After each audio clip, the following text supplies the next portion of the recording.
Okay, so I'm Kevin Elmy. I started cover cropping 11 years ago. I farm in the Yorkton area, and I guess from the standpoint of building soil, I bought some land in 1999, and I moved back when I moved back to the farm. And the guy's management for 50 years would grow wheat, bale of straw, burn the stubble, grow barley, bale of straw, burn the stubble, and then for good measure, black summer fall. So my organic matter was less than 1%. So when I looked at it, I said, okay, I have to do some changes. I didn't know about this soil regeneration. I didn't know about soil health. I just knew I had to get more fiber into that soil. So I started growing winter wheat, rotating alfalfa through my rotation, started corn grazing, and now I'm over 6.5% organic matter since '99. And that's not knowing what I was doing. Not that I know what I'm doing now, but I have a better understanding of what needs to be done to build soil. So it's hands-on. We've gone through floods, we've gone through dry years, we've gone through early frosts.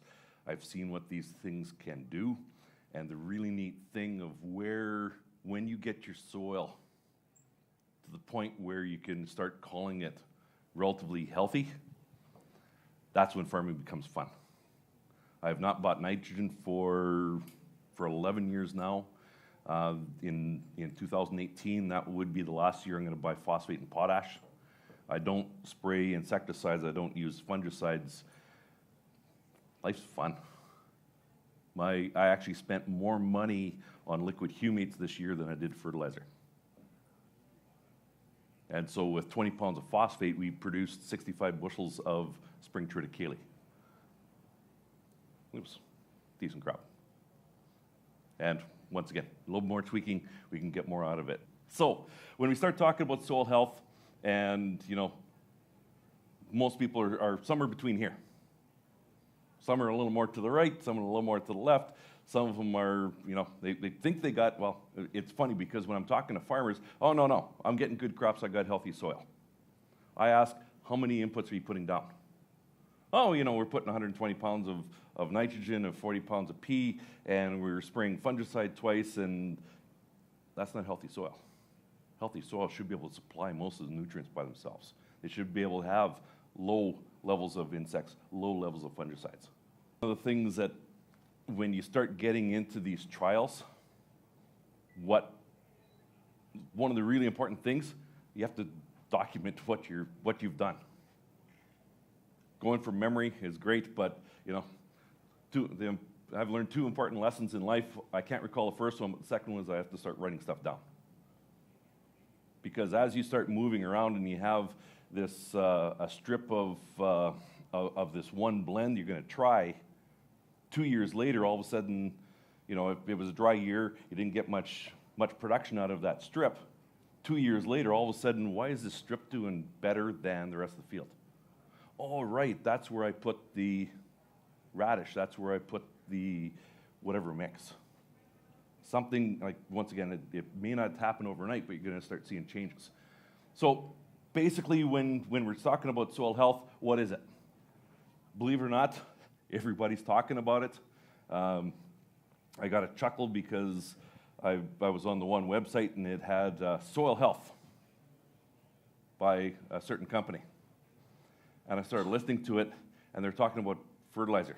Oh, this fertilizer is more for soil health. Once again, if you had a fertilizer for soil health doesn't make sense. Unless you're actually patching to get things along, but they're just talking about nitrogen. How much nitrogen am I holding right now? About 75% of what I'm holding is nitrogen. Well, minus this. I'm from Yorkton. My background is Ukrainian and Scottish. I'm cheap. If I can get something for free, I'm getting it. So, lots of people talking about it.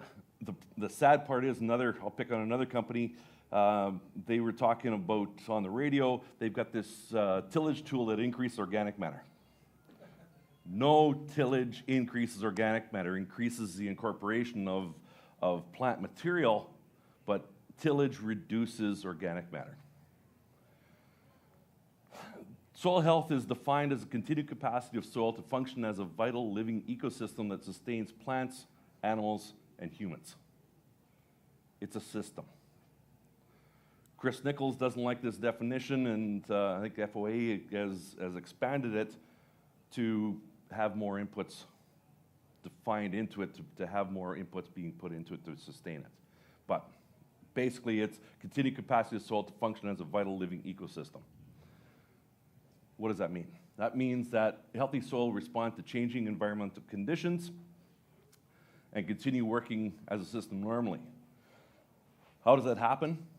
You need diverse populations of microbes in your soil. Once again, this afternoon, this is this Eco-Tea part of it. I love the product.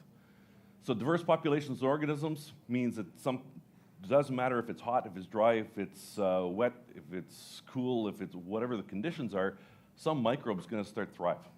It's going to, something's going to be happening. And when you have active biology, once again, farming becomes fun. Diverse populations comes from diverse food sources in the soil. Where the food sources come from is diverse plants and the root exudates. Root exudates is, that is what drives the whole agriculture system. In the soil, food sources are all carbon-based. So carbon, you can think of carbon as being your currency. The more carbon, the more money you have, the more money you will have. So what we want to do is promote these microbes in the soil. So we want to have more diverse rotations. We want to have less tillage. We want to build organic matter. We want to keep living plants growing throughout the growing season as long as we can. If you go down to the States, if you listen to some of these other speakers, they are quite militant about zero-till. They're militant about, once again, when you talk about U.S. farmers, what do you mean, more diverse than corn and soybeans? What else can we put in? So they're quite jealous of Canadian farmers because we have more options, or we use more options. Seeing that, the trend to go to larger farms and simpler rotations is keeping things simple. We need to add this diversity. This is the easiest way to build soil health, build organic matter, is these living plants growing in the fall. In the spring, in the States, once again, they are going out and they're planting green. So they have something that's going to overwinter, so usually fall rye. They'll go seed into it, roll it down, spray it out, and carry on. For us, when the snow is melting, how many people here are seeding when there's still snow in the field, or on the edge of the field? As soon as it's go time, we're going. So I'm not as concerned. Now, so when we start talking about being out in Western Saskatchewan when we don't have the snow catch, typically, okay, so maybe that is a spot where we can have something over winter. Once again, you got bare soil. Bare soil, that's not natural. So we want to have something there to cover it, and having some of these, and once again, we're not talking about a full stand, we're talking about lower populations. You don't need to have a grass green carpet in the fall. All you need is one plant per square foot to feed that biology. On my farm right now, you knock the snow back, I have green plants growing on probably 75% of my land. Some of my relay cover crops, because we didn't get any rain during the summer, they failed. That's farming. If you hit out of the park all the time, we wouldn't be here. We'd be down in a lot warmer climate right now. So these are kind of the things you're going to be looking for. This living plant through the growing season is crucial, and we'll talk about that in a little bit. So in the soil life, once again, I'm just going to breeze through this real quickly because the expert is over there. We'll get a lot deeper into it. But basically, we have our primary feeders, so we have our fungi and our bacteria.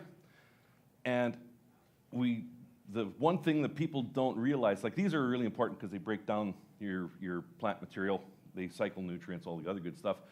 But they only cycle nutrients if something eats them. And this is where some of the times where if we don't have good predators in the soil, we don't get nutrient cycling. So we have nutrient tie-up, but we don't get it being released. And then you get into the bigger critters, the earthworms, the mites, beetles. So basically you have your sunlight and hopefully you get a little bit of rain, it grows on a plant, or lands on the plant grows, it produces organic matter, and this organic matter, what I like about this slide is it talks about waste, residues, metabolites. So that it does include the root exudates in this.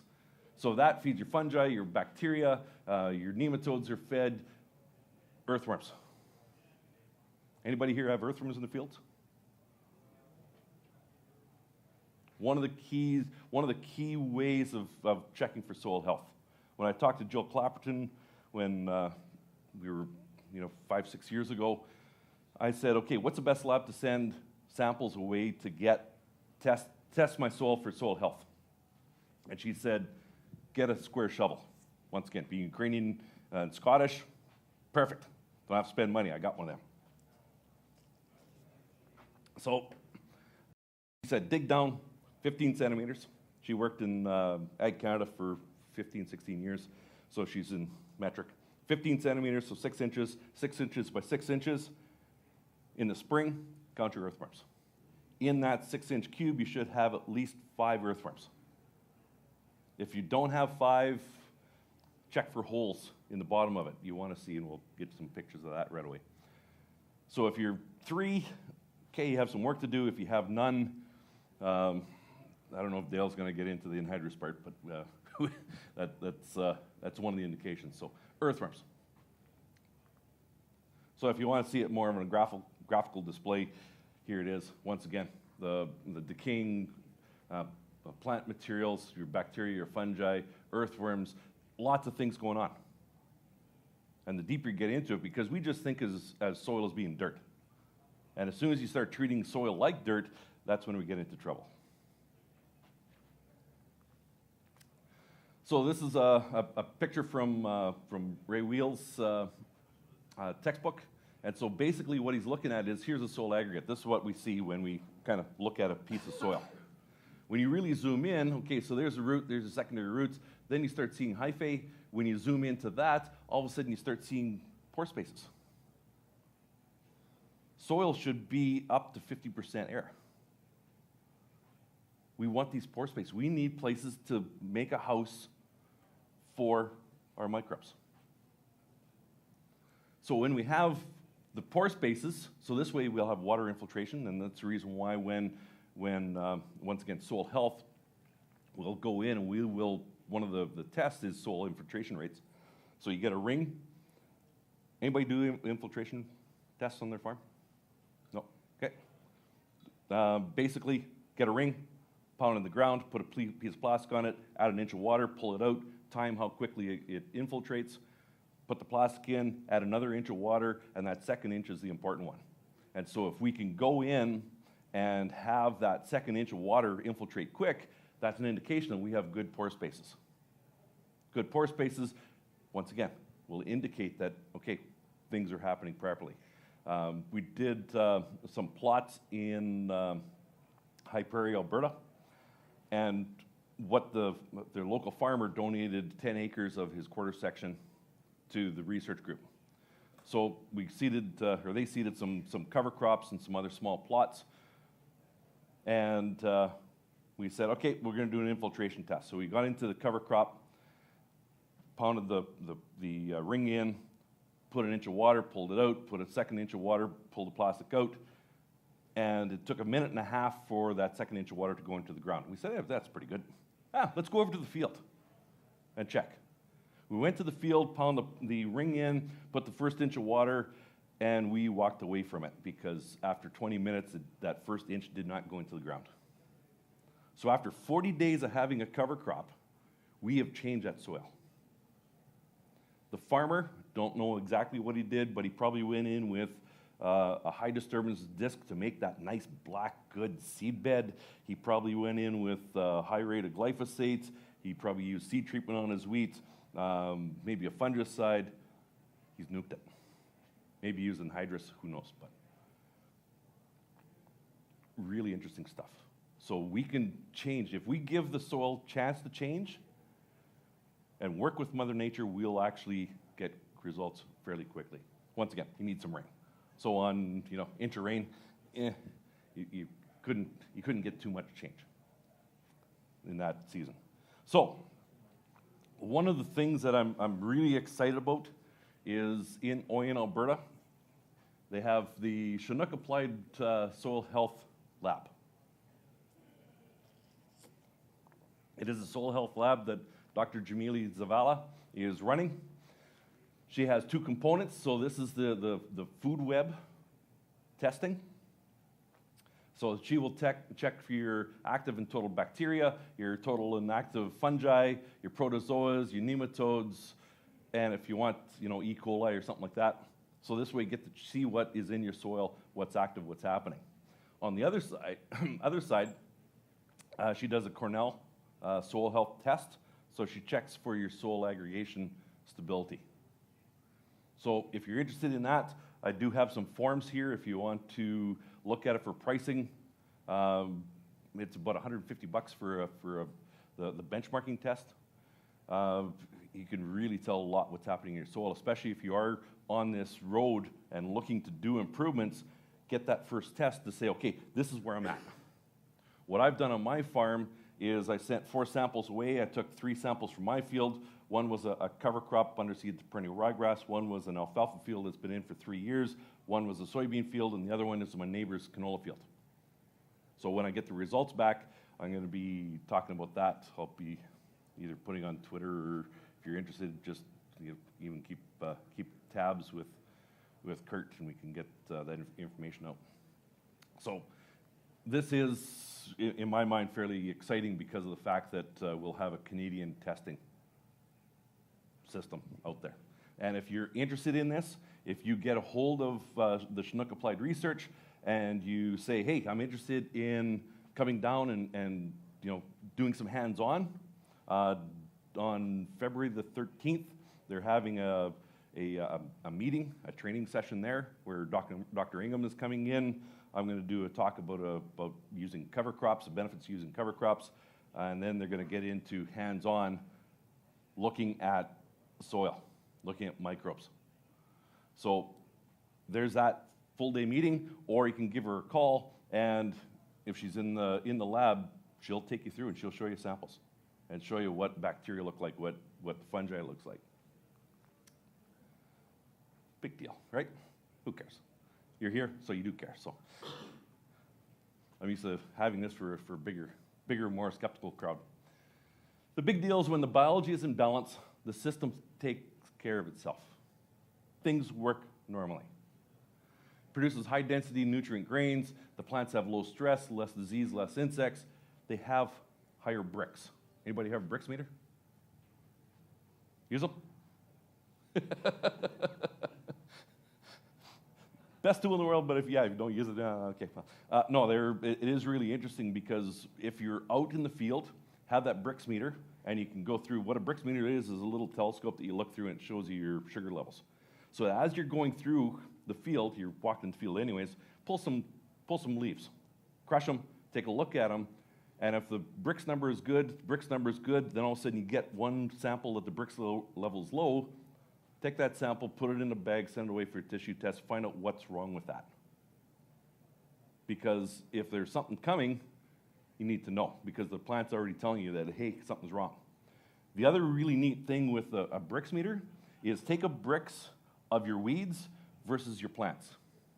If the bricks level is higher, the sugar level is higher in your weeds, get rid of them quick, because the weeds have the advantage.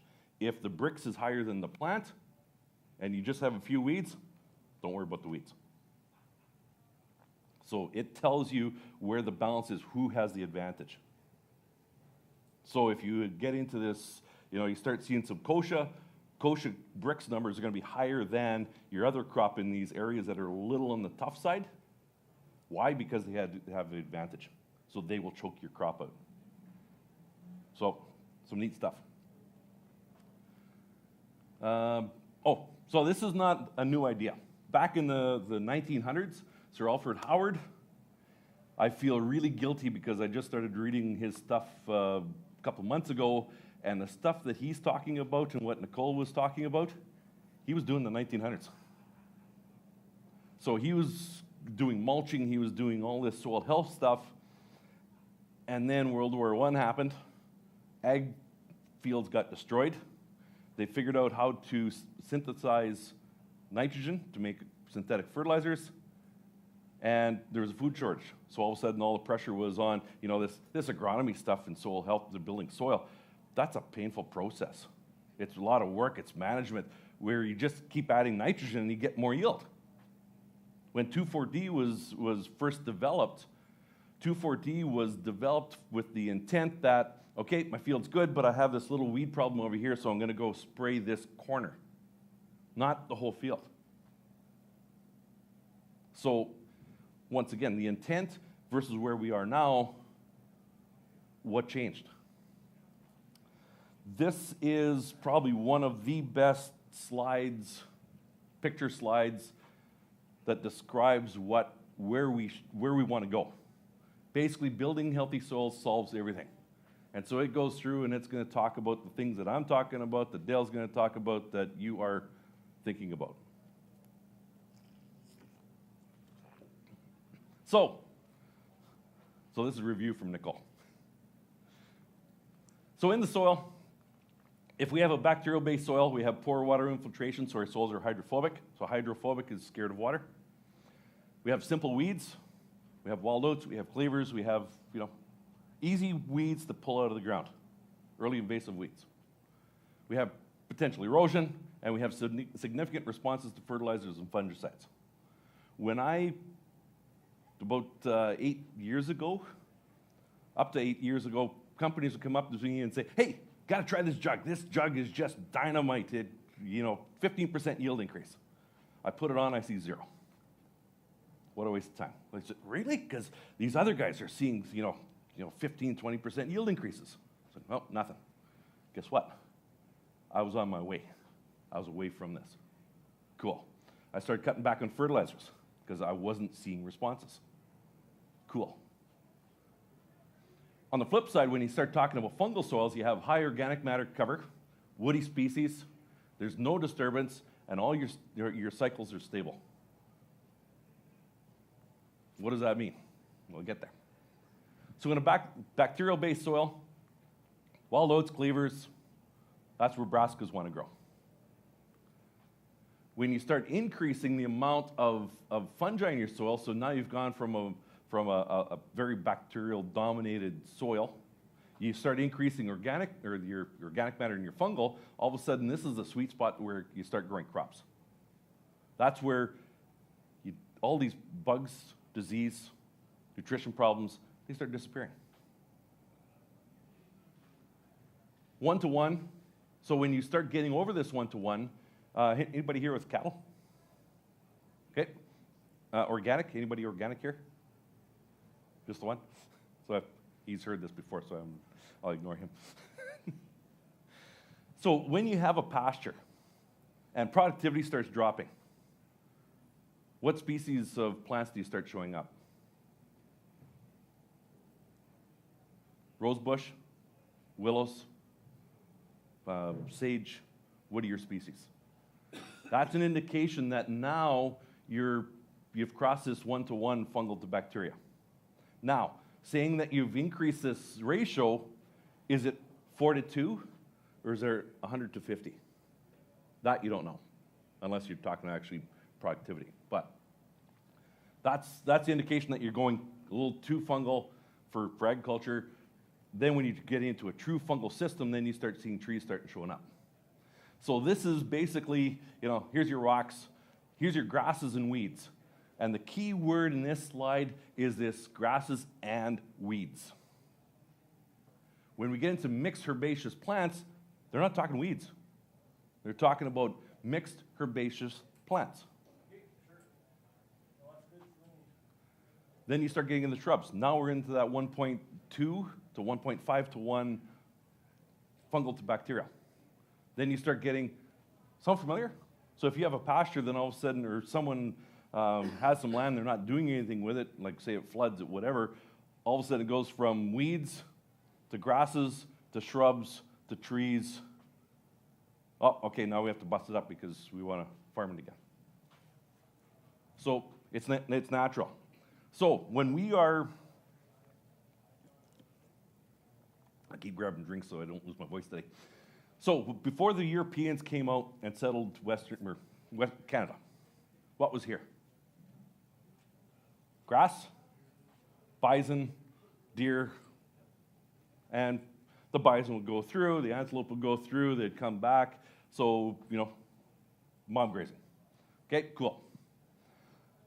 What happens when, you're in this range right here, and all of a sudden you start seeing shrubs and maybe some trees? What did Mother Nature do?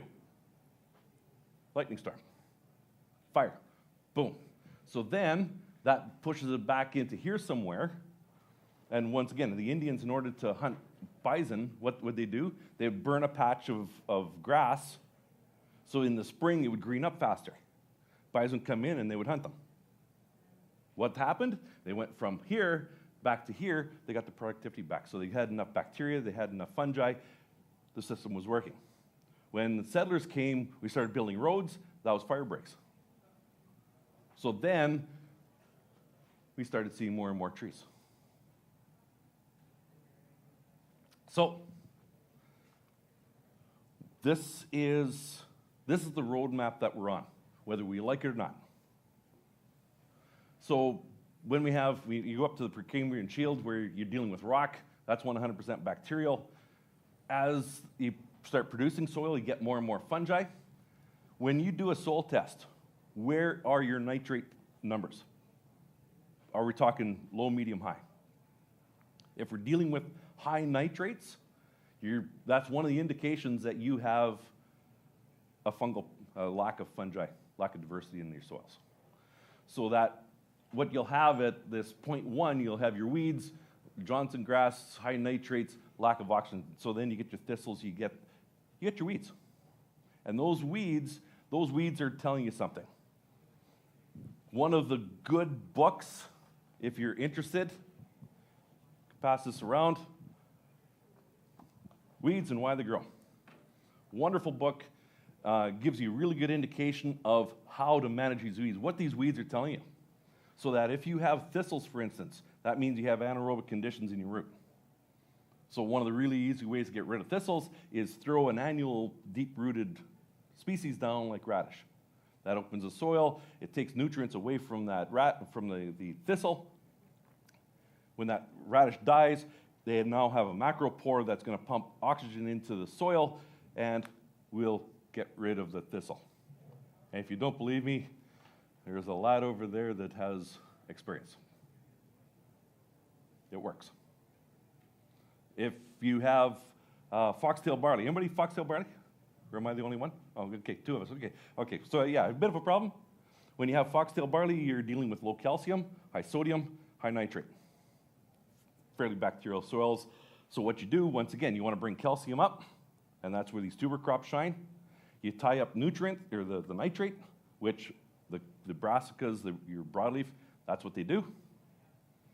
And all of a sudden, those species disappear. But then once you have salinity, once you've identified you have salinity, you'll always have salinity. So you always have to manage those areas like they are potentially going to be coming back to being saline. So,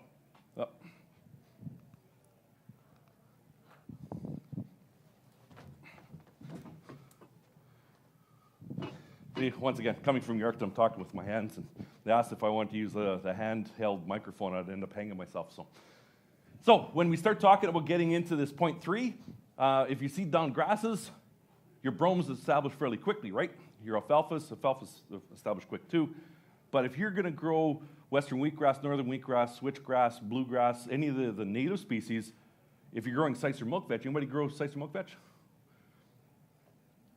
Is it really easy to establish? It takes 3 years to get established, right? Because we're here, and Sicer milk vetch wants to grow here. So as we seed our pastures or hays, what happens is we're not tilling it, so we're not producing any bacteria, we're producing more fungal. So we go from here, and we get traveled over to here. After 3 years, we're finally in that 0.6 fungal to bacteria. Sicer milk vetch, western wheatgrass, northern wheatgrass, it has a signal now it should be growing. Simple. Now, what happens when the Sicer milk veg takes over? So it's got two fungal. Now we want to go in there, we want to shock that system to bring the bacteria back up to get that ratio changed.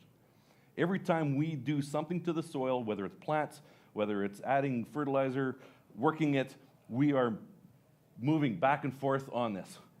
Depending on how invasive of a process we're doing is going to determine how far back do we go. If we are growing a hayfield, have a hayfield in for 5 years, you break it up, what's one of the crops that most people grow on breaking? So when you break up a hayfield, you seed down oats, and in oats, you know, the first year, no wild oats, right? Year 2, you grow oats again, no wild oats. Year 3, all of a sudden they start seeing wild oats. Because when we're over here, and we might be a little on this side, when we go out there and we work the land, that brings this back. That kills off your fungi, some of your fungi, and it produces more bacteria.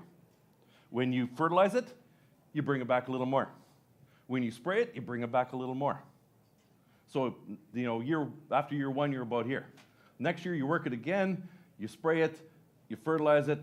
Now you're here, year 3, 1, 2, like you work it, you spray it, you fertilize it. Now all of a sudden you start breaking this, you're under this 0.3, wild oats start showing up. So if you go in with a Lemkin and you hit it 4 times, so instead of just one working and you work it 4 times, 2, 3, 4, all of a sudden like, you're doing more damage. You're bringing that back faster. So the more invasive we do, the quicker we're bringing it back here. When you look at where the companies that are supplying our crop inputs, so the Syngentas, the DuPonts, the Bayers, where do they make their money corporately? It's not agriculture, pharmaceuticals. What does pharmaceuticals do? Kill biology. So we want to build. That's what our job is to promote biology. And so when we have a simple rotation, we're going to have simple diversity in the soil. When we add more diversity to above ground, we get more diversity below ground. So with when I took that Nicole Master's course, one of the things that she recommended was to send a soil test into Earthfort Labs. And so what I did is I sent my sample in, plus I sent one of my neighbors. And so apologize for the resolution, but basically the manager from Earthfort, when the test was done, they emailed me saying, hey, do you want to do a one-on-one consultation? I said, yes. So he phones up, and it wasn't hello. He said, what did you do to Field S? I said, it's not mine. He said, thank goodness. Why? Because when you start looking at the numbers, like his bulk density was higher, which means he has less air pores. His active fungi was 0, just absolutely dead. When I grabbed that soil sample, it was like a brick and dry. Went and grabbed my soil sample. It smelt nice. It smelt like soil. It was moist. And it crumbled just like it should. And he also said, okay, so you don't use seed treatments, do you? I said, no, I don't see the sense. He said, once you hit 300 micrograms per gram of fungi in your soil, seed treatments become irrelevant, fungal seed treatments. So, once again, this is where, with working with this Eco-Tea, lovely. So, went through the rest of it, and basically, in just about every aspect, I had way more biology. He had a little more bacteria in it, and that's because he worked it in the fall, put down some fertilizer, so once again, that's going to drive bacteria. The biggest thing what we want to start working with is making sure that we're fostering is mycorrhizae fungi.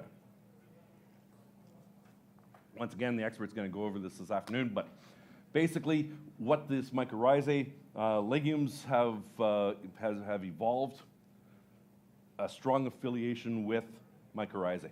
They need this mycorrhizae to grow. So if you're growing legumes, one of the first things you should do is get rid of any fungicide seed treatments on legumes. The other thing you need to do is get more legumes into rotation. Not necessarily grown for cash crops. We'll talk about the relay cropping and intercropping later. Basically, mycorrhizae, I'm not going to get deep into it, but basically mycorrhizae will act as extra roots for that plant. That plant relies on, especially a legume, because it has a relatively weak root system, it will go out and it'll get nutrients and water for that plant.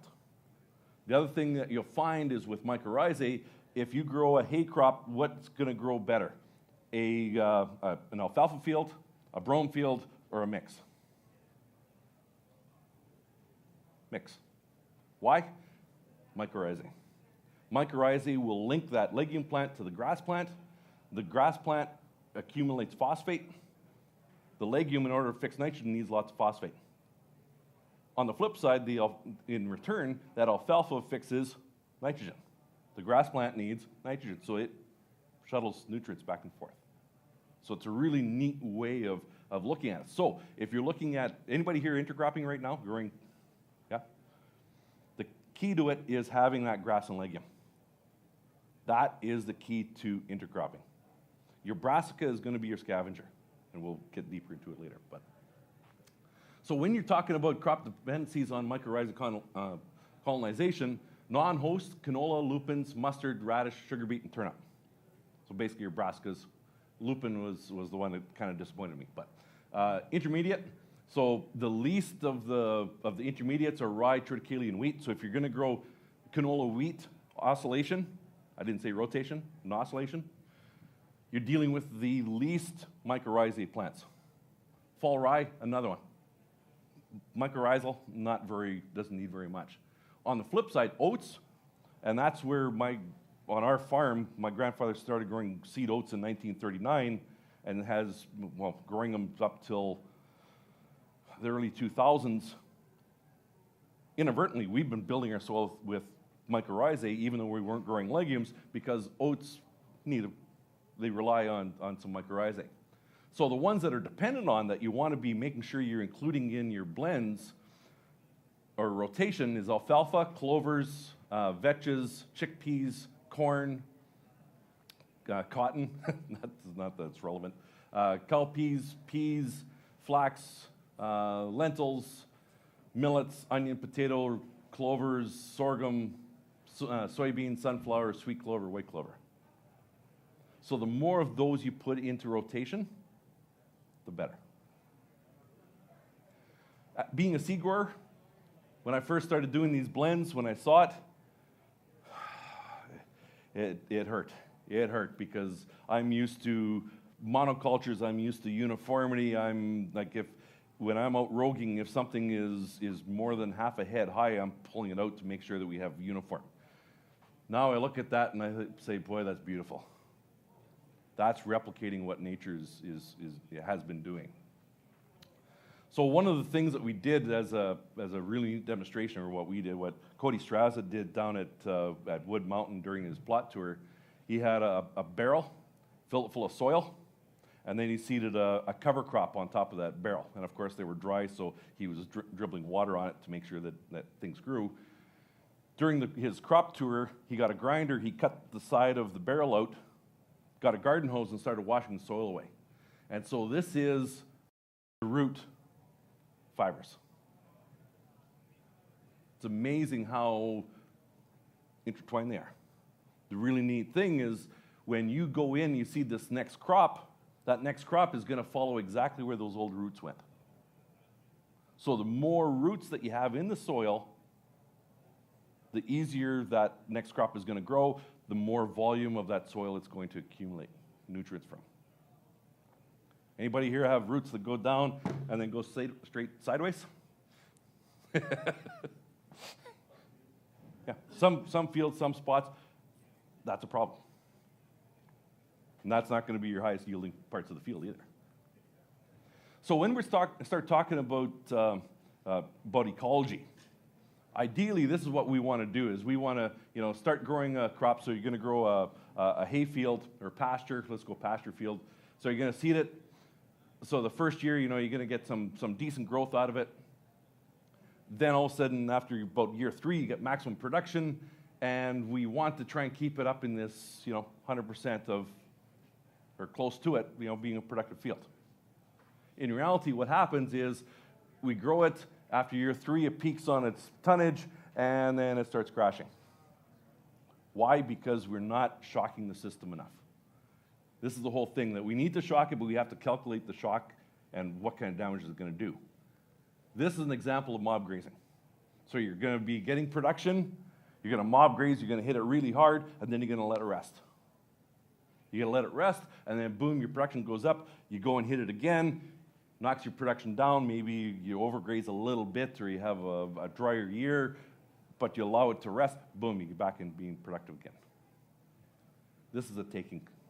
All you're doing is taking, you're not following nature. Our biology is not responding.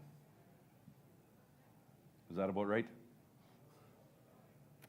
So, when we're in the soil, when we're out in the field, see this little hole right here?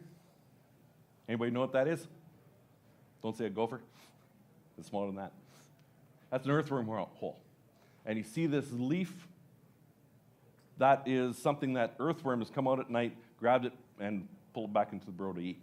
Normally, when you're out in a pasture or zero-till situation, what you'll find is little clumps of plant material. Little pile for, doesn't make sense. Why is there a little pile there?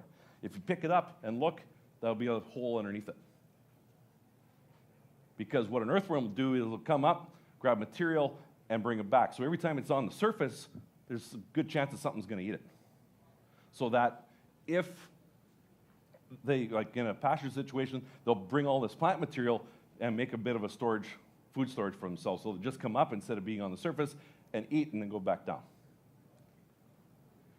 This is a piece of land right across the road, and didn't really show up all that well, but you can see a hole there, like a bunch of holes. Looks like I got a shotgun and shot at the soil. And this is land that they rebuilt the grid road in front of our farm, and they asked, can we make a dugout for you? I said, I had no problem. They went down 5 feet, and they hit a layer of rock that couldn't get through.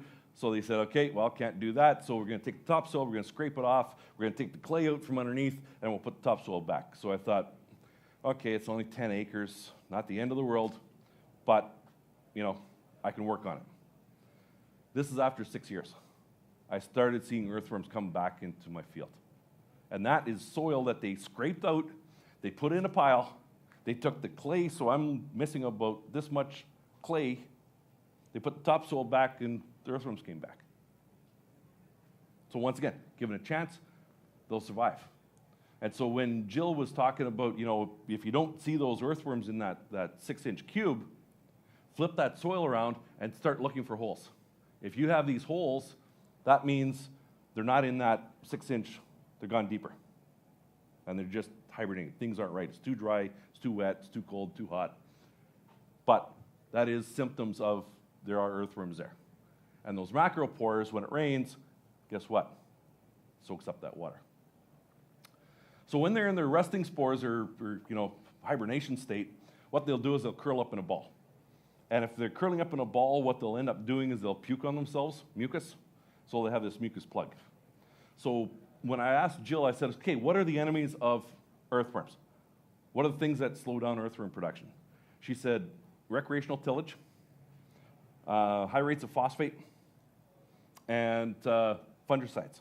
I said, okay, I'm not very smart, but if I take an earthworm, put it on a table, that thing's going to move. So it's not a fungus. She said, no, but what do earthworms eat? They like to eat fungi. So the more fungi you have, the more earthworms you will develop. So, and I said, okay, so fall tillage, what exactly does that work?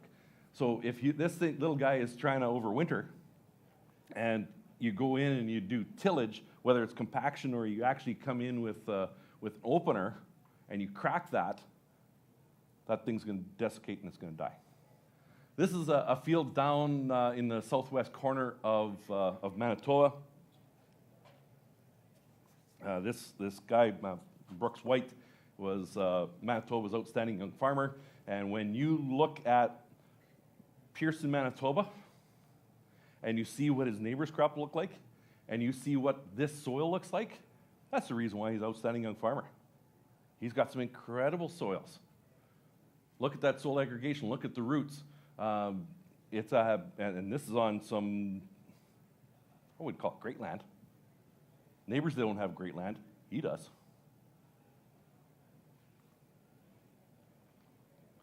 So there's a bunch of infographics on the internet. This is one, the wiggly worms, why are they so wonderful?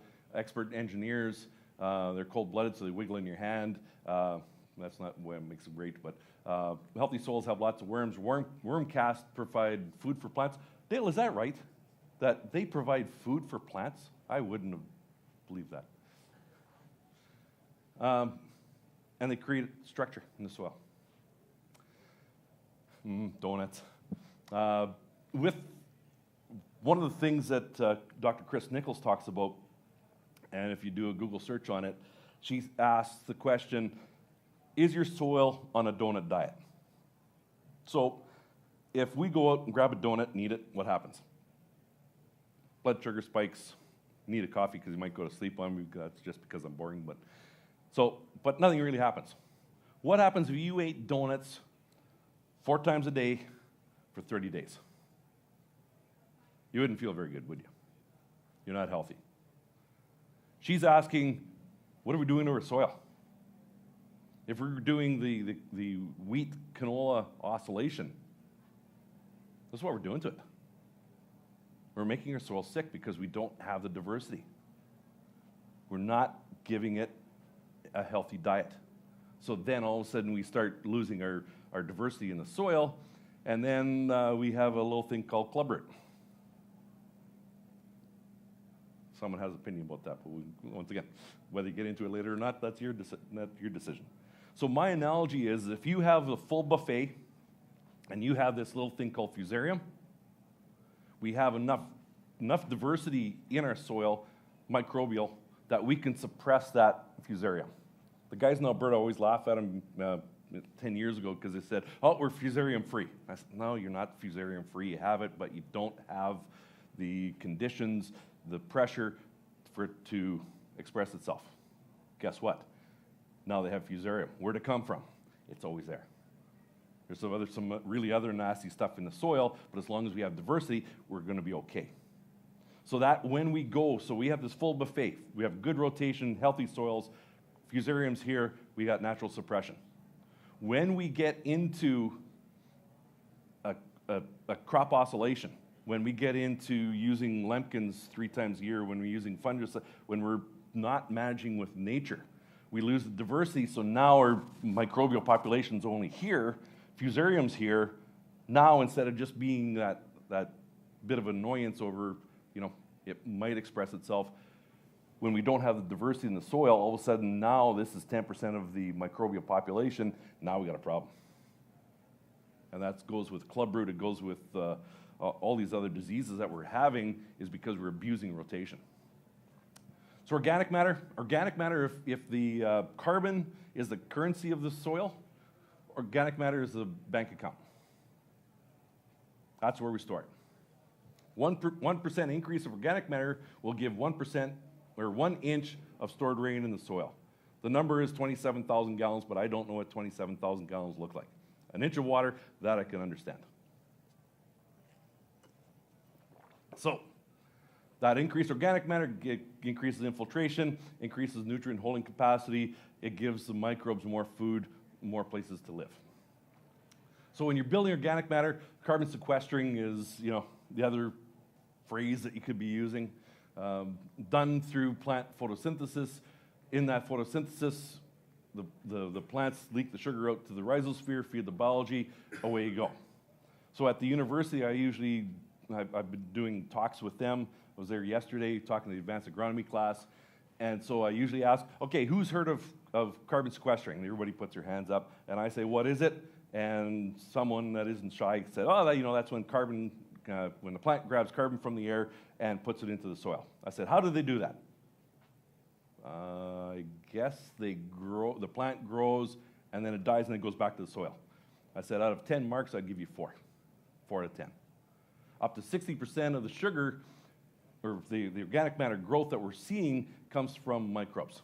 And that's coming from the sugars being leaked into the soil. 20 to 25% of the sugars that the plant produces gets pushed into the soil. How's that for inefficient?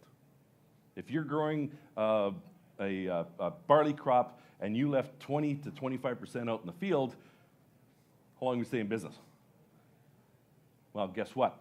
If you evolved to use that 20% and leverage that 20% to your advantage, it would work. So if you're going to be grazing animals out there, you're going to have chickens, you're going to have, all of a sudden, no, it's not a waste. It's now feeding your animals and you don't have to do anything. So there is an advantage. And this is what the plants, once again, this hasn't happened over the last 100 years. This is over the last, 10,000 years.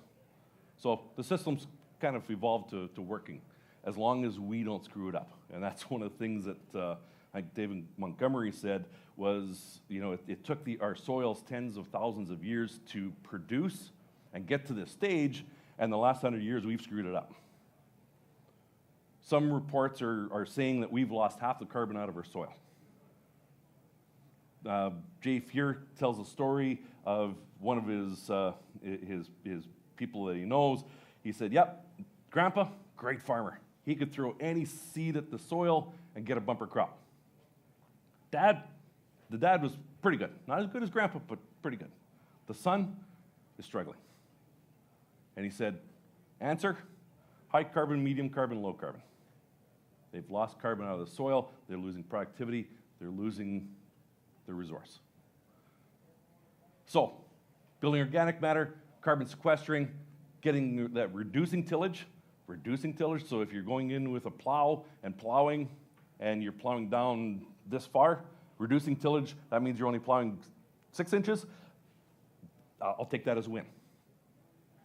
If you get a cutting torch and cut that plow up and sell it for scrap, that's a bigger win. So it's reducing. And once again, in the States, they're militant of, you need to have that big thatch. They have different issues. Keep this plant growing throughout the growing season. I'm going to hammer this home this morning.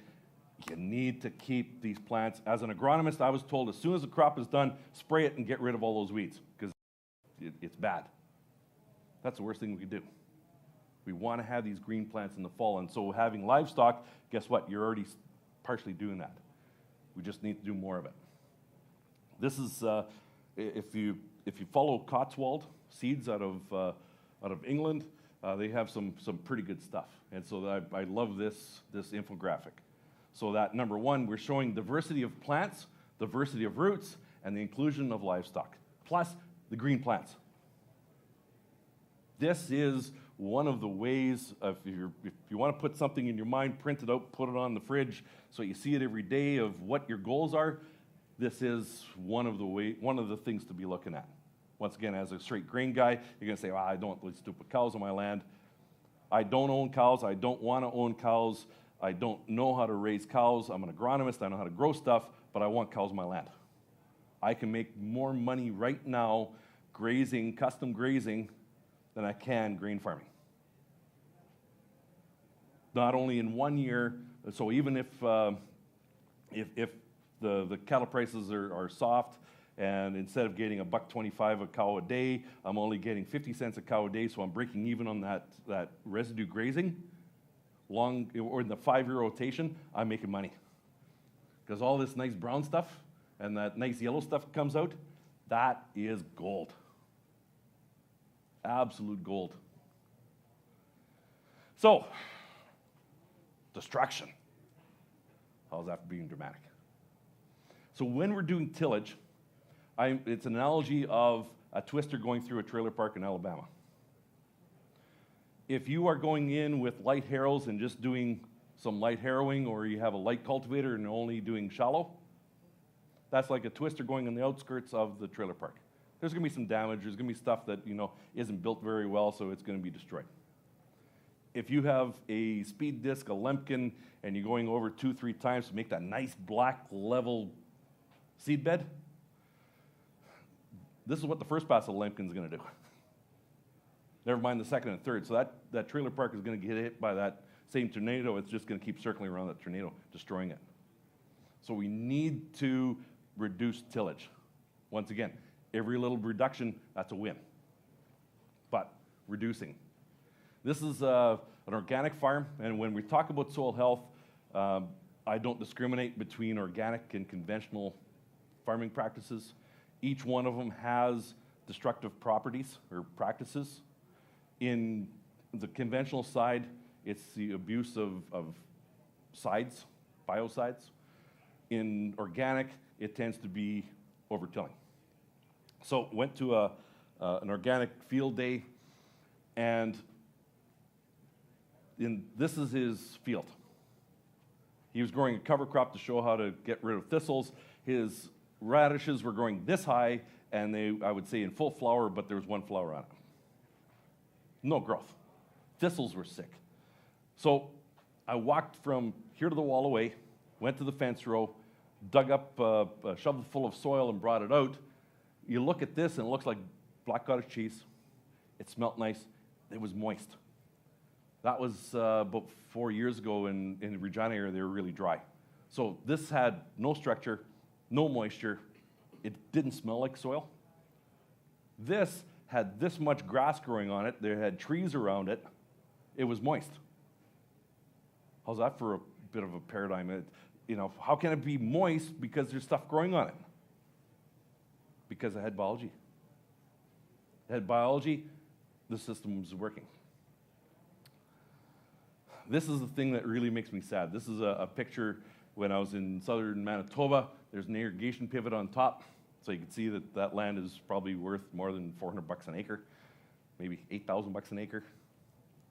The most important part of the soil is right in the ditch. Steve Groff did a soil sample of this snert. You can grow 250 bushels of corn with no inputs off that snert. And that's the stuff we saw. Jay Fuhr down at Wood Mountain, he had a demonstration. He had a leaf blower, and he modified it so it'd blow across a soil sample. And he had a suction tube on the other side that he had a pillowcase over that he sprayed with PAM.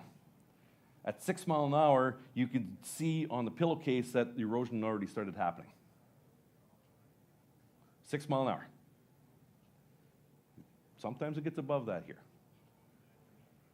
So what's happening? When we start seeing this, when I was driving, going from one meeting to another, and Sean Schnell from Imperial, he was ahead of me, and of course, where'd you go? Did you get a flat tire? But what's, we're, the next meeting, come on. I said, no, I need this picture, and I'm going to include it in my presentation because, why? And so I took a picture, tweeted out, and said, this is so preventable. And someone replied, well, it was an ugly fall, and we didn't have time to do it. I said, okay, so why is this field not? Why is that field not? Why? There was no cover crops. And once again, snert all over the place. So as the snert's moving, your biology's moving, your nutrients are moving, and we're dropping organic. And look at the nice black field. Beautiful. The 6 main keys to soil health: keep that soil covered, reduce tillage, reduce synthetics, increase plant diversity, keep that living root in the soil, and I should maybe move that to number 1, and ideally include livestock.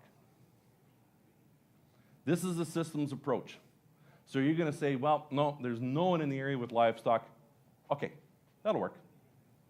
You can use it. You don't have to use it. It's one of the tools that will help. Reducing tillage, okay, so that limpkin I'm only going to use in, okay, as long as you're reducing. I'm going to reduce synthetics, so, okay, so if I can build my fungi in the soil, I can get away from seed treatments, or, on these legumes, because they're highly mycorrhizal, maybe I will consider not using a fungicide seed treatment on it. Okay, those are wins. This is a system. We're going to be getting there. If you went to 0 on all of this, you're going to have a wreck. You need to wean that soil off. You need to move that 0.1, 0.2 fungal bacteria up over 0.3. That's what your goal if you're just starting out in this. If you are well into it, how do we get to 0.3 to 0.4? How do we get to 0.5? How do we keep moving up that slide to build soil health? In an interview with Christine Jones, Acres USA, the whole concept of the plant microbial bridge. What Dr. Jones said was somewhere between 85 and 90% of the nutrients plants require for healthy growth are acquired via carbon exchange, so plant exudates. That is, where plant root exudates provide energy to microbes in order to obtain minerals and trace elements otherwise unavailable. We inadvertently blow the microbial bridge in conventional farming with high rates of synthetic fertilizers or fungicides or other biocides. How's that for a good setup for you? So I've been talking for about an hour. I was going to have my phone out to figure out how it was for time. But yeah, just about bang on an hour. Haven't even talked about cover crops. So here we go. So when you start talking cover crops, there's lots of different uses for them. You need to have goal orientation. The recs where I've seen where people have said, no, I grew cover crops, it didn't work. Well, what were you trying to do? I don't know, I want to grow cover crop. So without a goal, how do you know if it worked or not? How do you know what species you're supposed to use? So this is where if someone phones me up and say, yeah, I want to grow a cover crop, I'm going to be asking questions.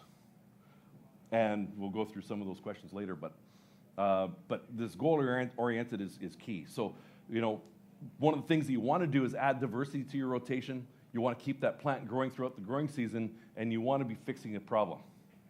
Is a problem low organic matter? Is it fixing more N, cycling nutrients? What are you doing?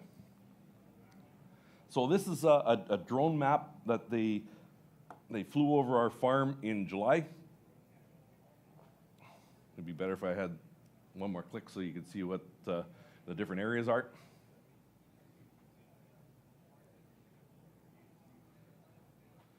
So, spring triticale. What happened to these strips?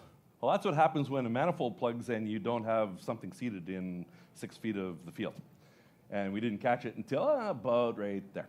So, but this is end of July. When you start talking about browns and reds, that means there's not much photosynthetic activity happening. At this stage, our spring triticale was in late flower. So when the plant changes from vegetative to being reproductive, the plant stops leaking sugars out into the soil and wants to fill the seed head. So it changes priorities.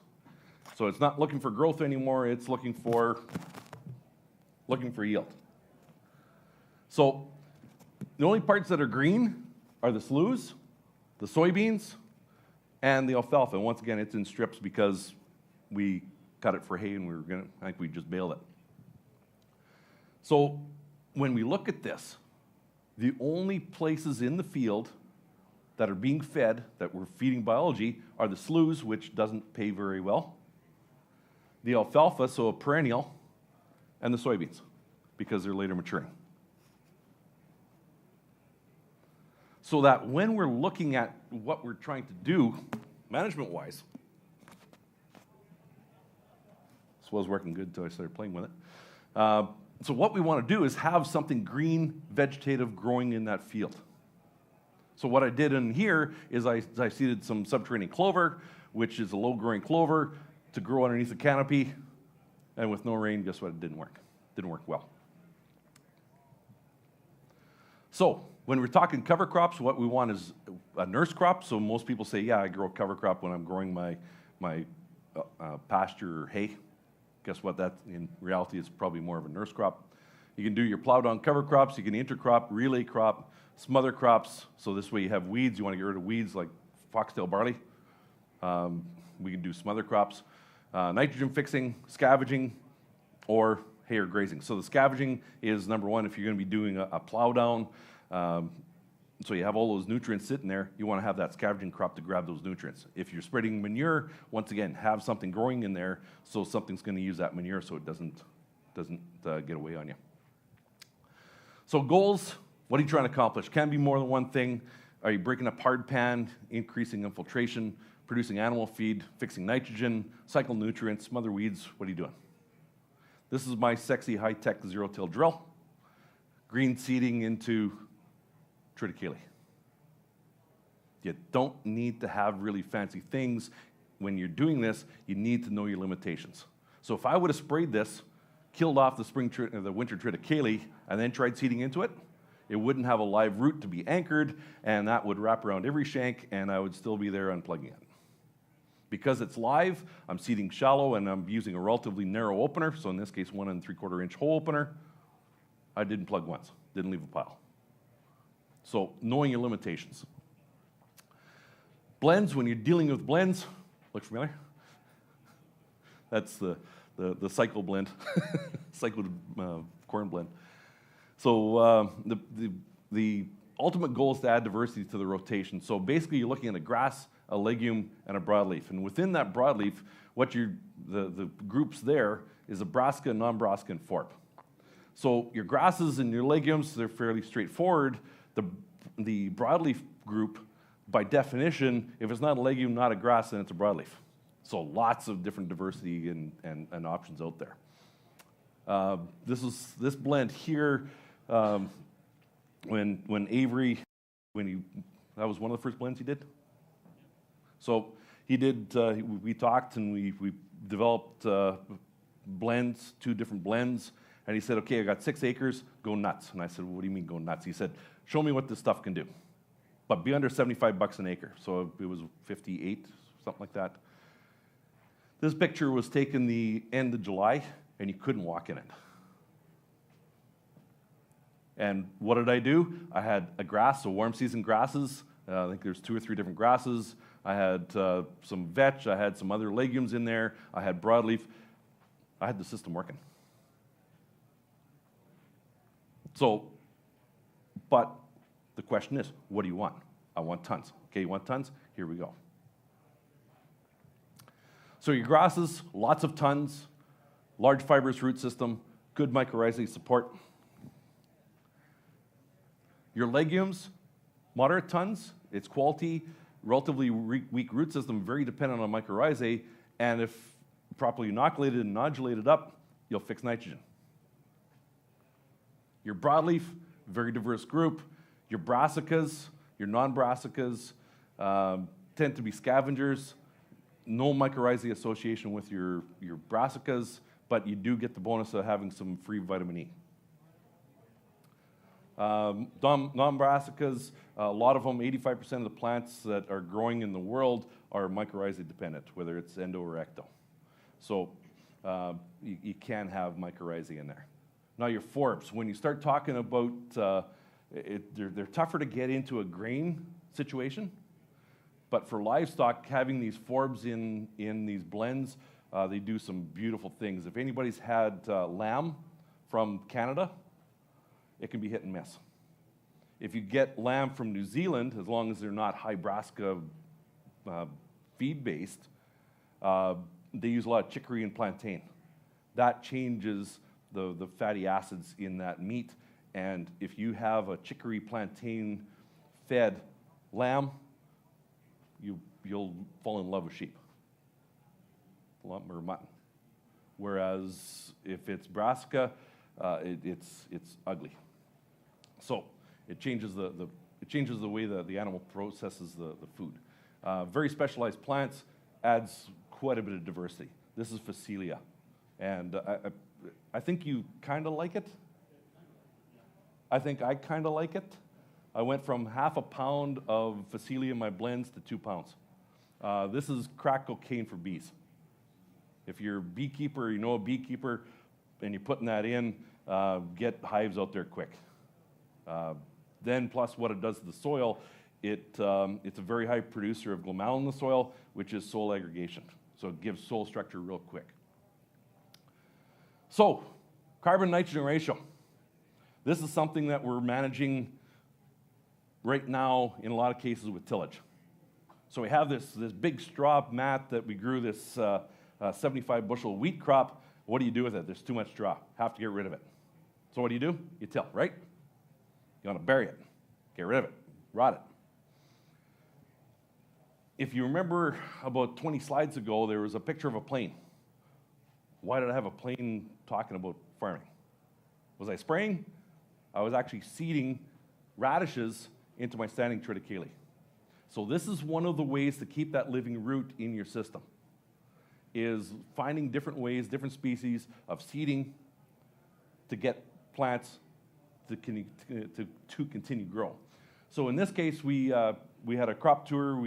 As a live demonstration, we got this plane in. They blew on 7 pounds of radishes. And when we went out to harvest the winter triticale, we went out and we did a circle just to find out what the moisture was of the triticale. I got off the combine, and all of a sudden, I just looked down, and the radishes were already growing. So that when you have something green and you put it in the soil, how fast does it rot? Fairly quick. When you have straw, and maybe your biology isn't quite right, that straw hangs around for a long time. That's the reason why I want to get rid of it. And so the reason why is in the soil, basically, ideal microbial diet is going to be about 24 parts of carbon to 1 nitrogen. When you're dealing with straw, wheat straw is 80 to 1. So you need to add 3 units of nitrogen to break down this straw to get it back here to get rid of that straw. If you want to get rid more of it, you want to add 4. So now you're down into this range. So that's going to rot down more straw faster than building. On the flip side, you have some sandy soil. You want to keep this. You want to keep that residue on. You want to create that armor. So this carbon-nitrogen ratio is going to indicate how quickly something's going to rot. Do you want it to rot more? Do you want it to rot less? What's your goal? So young alfalfa hay, so if you had a hay crop and it got rained on, it got rained on, it got rained on, and now it's black, you're at about a 13 to 1, that stuff's going to rot quick. But you have to be able to spread it out so you don't get a bunch of other issues. But this is what we're working with. This is what we're managing. So having this up here, that's going to lock up nutrients. That's going to tie up nutrients for you. You have down here, those nutrients get released really quick. That bit me this year is what happened was we harrowed down a cover crop and then seeded soybeans. Moisture was good at the beginning. We had fast rot. Then it got cool and dry. Soybeans slowed down growth. Iron deficiency chlorosis set in, and soybeans on those 60 acres went about 10 bushels an acre, where the rest of it was at 30. Oops, more learning. So the tillage radish, I did a feed test, so that was in 2012. So moisture, when they're out in the field, 90%. Protein, 27%.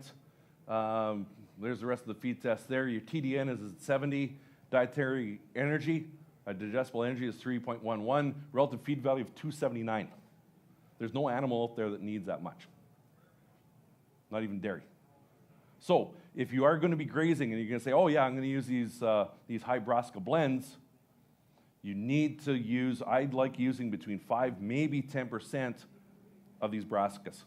They're too rich for the animals that we're raising. It looks nice. The animals do really well. They do really well for about 40 to 50 days. Then the nitrates in the blood get too high, and it's really hard in the kidneys to get that high nitrogen out of the bloodstream, and they end up leaking it out the back end to the soil, which once again, if you don't have something growing, you're going to lose that nitrogen anyways. So when you're doing these blends, diversity is key, but keeping the brassicas low. Especially if you have canola in rotation, you're not looking for another brassica to add diversity.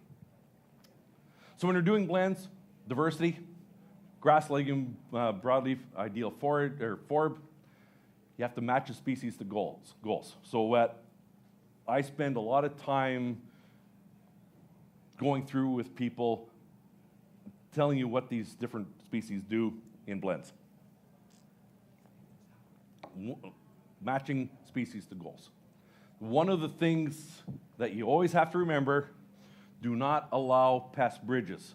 And what I mean by pest bridge is some crop that if you're going to grow, you're growing the crop, the wheat canola crop oscillation. Okay, so you got your grass, you got your brassica. I'm going to seed radishes. So if you grow wheat, seed radishes, all of a sudden radishes, hey, they flea beetles, they like them. They share rhizoctonia, they share pythium, they share diseases, they share bugs. So that when you grow canola next year, all of a sudden these bugs and disease already have a head start. So, okay, that doesn't work. So if I grow canola and then seed radishes, hey, just wait. Canola and radishes, they share the same diseases and bugs again, so that the flea beetles are just going to go nuts in the fall and eat up your radish. If you're growing peas and wheat, better rotation, but still an oscillation. And you're going to seed fall rye in after your peas. Okay, you're going to get good ground cover, away you go. Doesn't matter what you do, you're going to get some fall rye that's going to overwinter and end up contaminating your wheat. So these are the things that you have to worry about, whether contamination, whether it's bugs, whether it's disease. So you have to look at your rotation and the species you're going to use.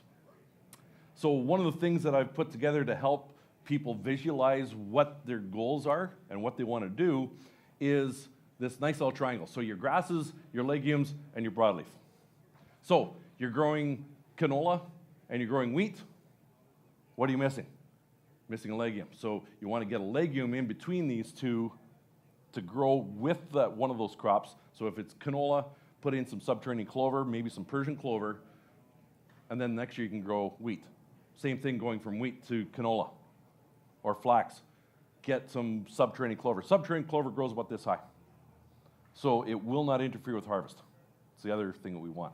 If you put in some berseem clover and you got good rainfall, berseem clover will grow this high. Now you're not happy with me. Or Avery, because Avery's the guy that told you, because I wouldn't tell you to do that. Going from wheat to peas, guess what? You're missing this broadleaf. That's where you throw the radish in. You're going from peas to canola, try and get a grass in there. But once again, when you're dealing with a legume because you're going to be shaving the ground, now you're looking, and this is a discussion we were having last night, we get philosophical talking cover crops and plant species. How do you seed something into the peas that's not going to interfere with cutting? You don't want to create that problem. So basically, you're going to be seeding about the same time you're going to either do desiccation or swathing. You're going to be trying to put on a cover crop at that time so that this way it'll start germinating, you harvest it, and then it'll continue growing. So that is a relatively simple way of thinking, okay, so how do I make this work? And so this process of adding it into a crop, so you seed your wheat, you do your herbicide application, and then you do your seeding of subterranean clover, you harvest your wheat and your subterranean clover continues to grow. That's the process I call relay cropping. Yep. Then you have to watch your herbicides. It's possible, just have to watch herbicides. So now you're using, in wheat, for instance, Partner. Weed spectrum is about this big. The neat thing is when you start building your fungal populations in the soil, you don't have the weeds anyways. So it can't work. Good question. Going back to Cotswold, on Twitter, they said, send us your mailing address and we'll send you this, it's a 5-foot chart. So I messaged them saying, I'm from Canada. I would love to have, this, but I understand if you don't send it to me. 2 weeks later, guess what I got in the mail? Got that. I used to carry it around, but then when you have it rolled up in the end, it's a bit hairy. So I took a picture of it. So basically, it goes through and it shows different plant types and how the root's different. Really neat. You can come up closer and grab a picture if you want. The only thing is you have to do a little bit of translation because lucerne. He would be about the only one to know that. Cocksfoot. See, had to do some translating because the British, they just have a little different name. But so once again, this is what we're looking for. So when I'm doing a blend, and it's easier with cattle guys because this way you get more diversity, I'm thinking about the root system. I'm thinking about how it grows, when it grows, how high does it get, what do the roots do?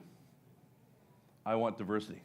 When we first got into this in 2007, 2008, Ag Canada, Swift Current, they heard some weird stuff, so they said, hey, could you send a couple pounds of each and do 3 blends for us? So I sent them seed, did the blends, did the crop tour. They phoned me back and they said, thanks for the seed, it was awesome, but we were tired of farmers coming up saying, okay, turnips, radishes, kale, millet, crimson clover. That's great that we could see them individually, but why did you just irrigate the blends? They said they didn't. Why? Why did the blends look better? And so what I said was, okay, so if we're in a seed row back here, and you're barley, you're barley, you're barley, you're barley, you're barley, you're growing at the same time, same root structure, fighting for water, fighting for light, you're fighting. Now, if you're barley, you're radish, you're phacelia, you're sugar beet, and you're corn, all of a sudden you're growing at different times, you have different root systems, different root depths. So the radish, they don't care about this fibrous root system on the top, they're drilling down. They're working with nature. You're not competing. So if you were barley and now you're barley, you don't know that barley plant is there. So your roots can go out. In my plots, or my fields a couple of years ago, I put some non-GMO corn in, and I put it on at 1 pound an acre. 1 pound an acre, do you know what that looks like for corn? Be one plant about here, and then the next room there'd be another plant. And a guy came from Lloydminster, and he said, why'd you put the corn in? I said, well, grab that plant and bring it over to me. So he walked over and he grabbed it, reached down lower, pulled. Oh, that's why. When you have corn in rows, the corn roots will go out, they'll sense other corn roots, and then they'll grow a different direction. They'll grow down, they'll grow. When you have one corn plant there, it throws out the roots quick, and it's not limited. So you're going to get a way bigger root system per plant. When you have corn roots, they're coarse. They create macropores. If a corn plant, and the corn plant was about 4 to 5 feet high, that 4 to 5 foot high corn is going to produce 4 to 5 feet in the ground. So I've really got in there. I started rooting up a lot of roots. So when you have root exudates in the soil, you get more biology in a deeper zone. You're going to have more earthworm movement in the soil. Win, win, win. Diversity, diversity, diversity.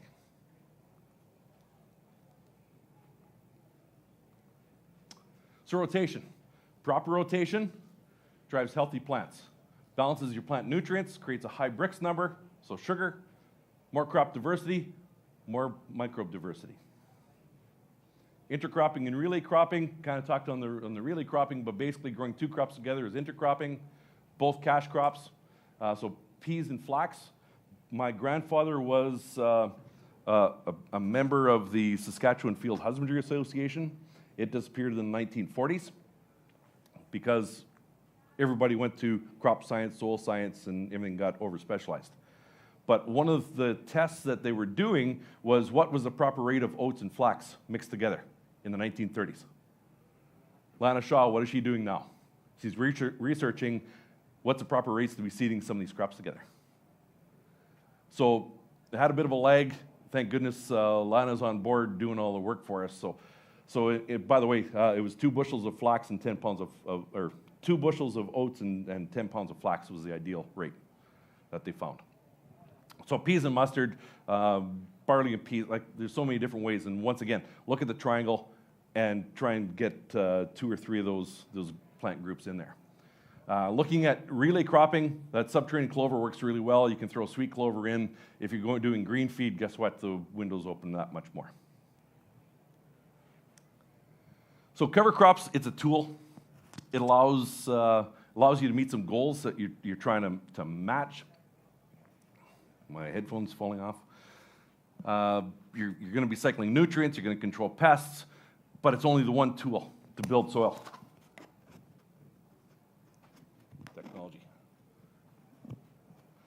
So it's one tool. So you want to reduce tillage, reduce synthetics, the fungicides, have that living root in the soil cover, and ideally include livestock. Once again, I don't own livestock, I don't want to own livestock, but I'm going to be fencing, I'm going to create some water sources, I want animals to be coming in. What it does to the soil speeds the process up. Probably cuts the process of building soil in half. This is that spring triticale I grew this year, 20 pounds phosphate. See any problem with it? Not bad crop. So this is a cover crop assessment sheet that I've developed, and once again, it's a starting point.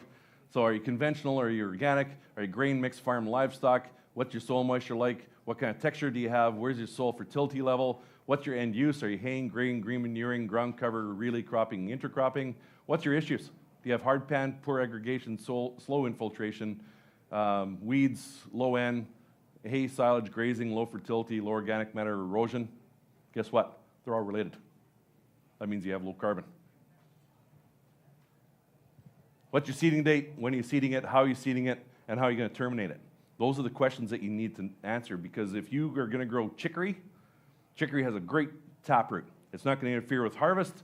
It's going to do a lot of good things to the soil, but it's also going to overwinter. So if you want it to frost kill, that's not the one. If you want it to grow right until October, November, don't grow buckwheat. If these are the questions. Are you going to spray it? Okay, if you're going to spray it and use glyphosate, don't use hairy vetch because it's naturally resistant to Roundup, Liberty, and Group 2s. That's the reason why in a lot of the blends for grain guys, I do not use hairy vetch. Common vetch is a better fit. So then, okay, so are you going to terminate it? What was the last crop? What's the next crop? What are your weed concerns? And then this way, so this is on covercrops.ca website, so that this way you can say, okay, so my plan is I'm going to do a hay blend. So now you can start listing, okay, I'm going to use oats, I'm going to use some Italian ryegrass, so that's my grasses. I'm going to use some peas and some common vetch. And over here, I'm going to throw in, I have a little bit of salinity. I'm going to throw in a little bit of sugar beet, and I'm going to use Facelia. There's your blend. So now you can visually see that you have everything covered. The next step is figuring out blends, and we'll get into that in a little bit. So then at the end here, what I go through is, okay, so how do we do it? What are my options? How do I seed? So if you have a shop, if you want to get out there, you can get your Terragator, you can pimp it up. Make sure you slow down on corners, because it might be a little top heavy. You want to go low tech? There's low tech out there too. But if the Amish can do it, what's holding us back? Okay, this guy's cheating because he does have a Honda motor up there, but he's modified it. So he could have had one of the kids up there on a bike and pedaling. These are herd spreaders, so they're a 2-inch receiver on the bottom. You have a quick attach electrical system, so that this way, when you're just spraying, you take them off, put them in the shed. When you want to go out and you're doing fungicide, you're doing compost teas, you're doing whatever with the sprayer, or you just want to go out and you want to seed, they run cheap. You're not running the pump, you're just running the spreaders. You mount them on, go and give her. This is what I see as the future of cover crop seeding. So basically, it's a toolbar. I like the 3-point hitch because, especially in the row crop, so this way you don't take out any rows. But basically, it's just a single disc. Velmar blows it on, and you just scratch it in. When you broadcast, you're going to have higher mortality. The only thing that'll damage is maybe canola, but normally we see too many canola plants anyways. But basically, this is how it is. It's a little different setup. This is a double disc drill, but Velmar blows it down, just scratch it in, bingo, bango, done. So it won't take a lot of dollars to get into this. If you are going to be spreading, if you're using, say, oats and peas, you could be broadcasting in the back. And the small one, what I like about that is that could be sugar beets. So they are a little bit more per dollars per pound. But what you're able to do is as soon as you get into that low spot or the saline spot, you can turn it on. You get out of it, turn it off. You can still be spreading your oats and peas, but just be hitting Phacelia, sugar beets, whatever. You can have another small seeded blend in front that you just want to, how's that for a high-tech variable rate seeding? This is my once again, high-tech zero-till drill. Seeding winter triticale into it. I didn't plug once again. That was some some Japanese millet, radish, and crimson clover. And that was in 2000 and must have been 11. I got tired of getting stuck with the hay bind when I was cutting it for hay, so I just left the low spots, and because the Japanese millet was still growing, used the water. I was able to seed it. Beautiful. This is up once again Paradise Hill area. They seeded some Roundup Ready corn. They broadcast some a cover crop blend. They wanted to extend their grazing. When we were up in there in July, it was small. I said, well, okay, we tried. We'll do some modification for next year. And the end of September, I got this picture. Because the corn, when it get a frost on it and it starts maturing, those leaves start pulling in, so you get more sunlight coming through. This cover crop just exploded. The problem is, the guy didn't graze it until January, and the deer moved in and cleaned up in between the rows. so it worked.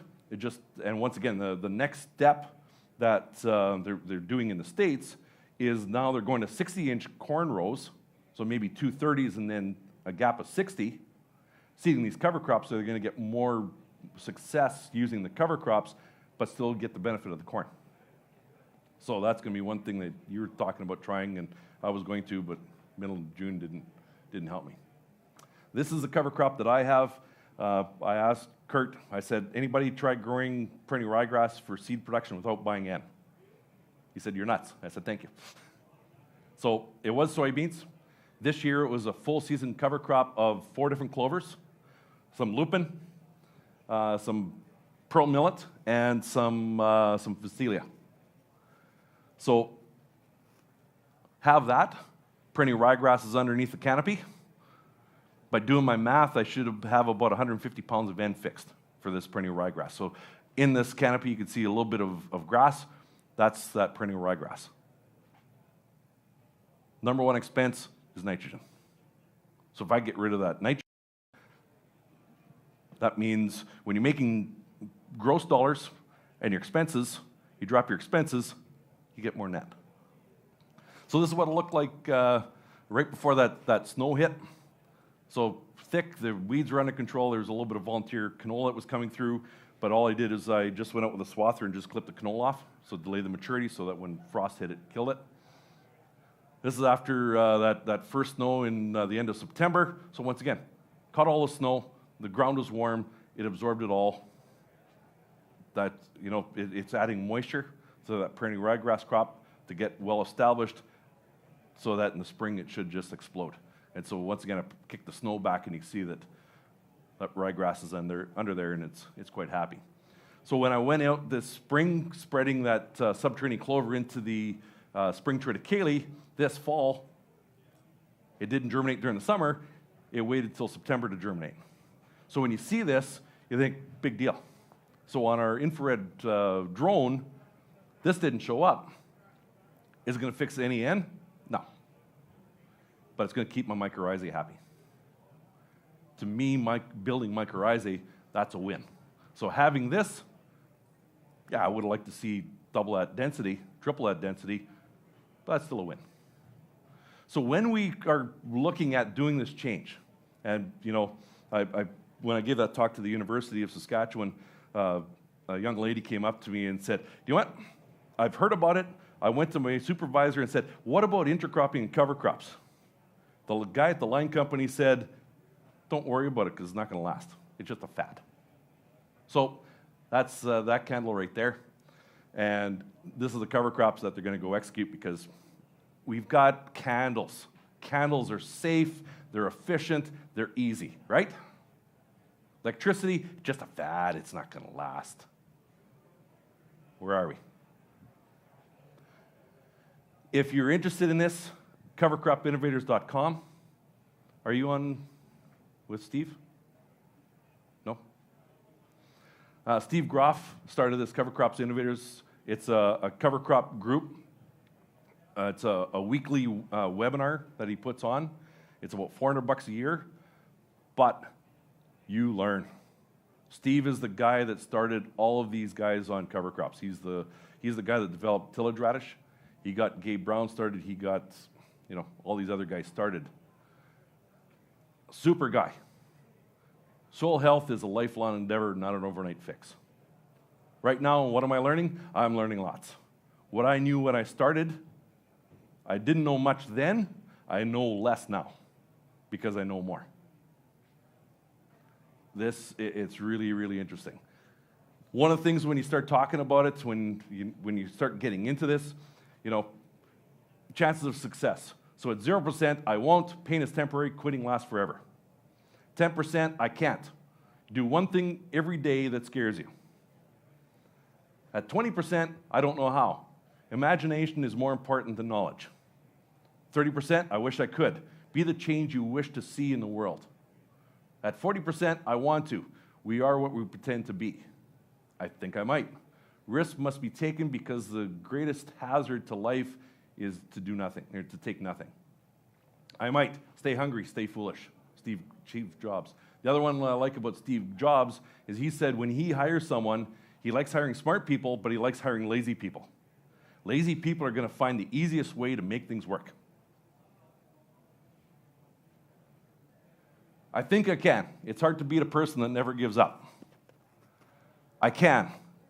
I can is 100 times more important than IQ. I am. Your life is an occasion. Rise to it.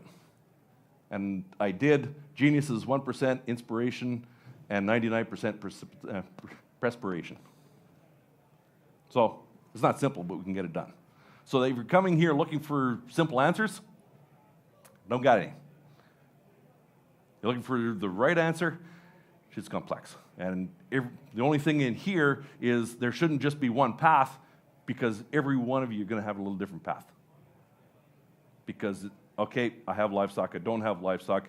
Okay, so I've got a Lemkin. Instead of using that Lemkin 4 times a year, I'm going to just go down to 1 where I have to.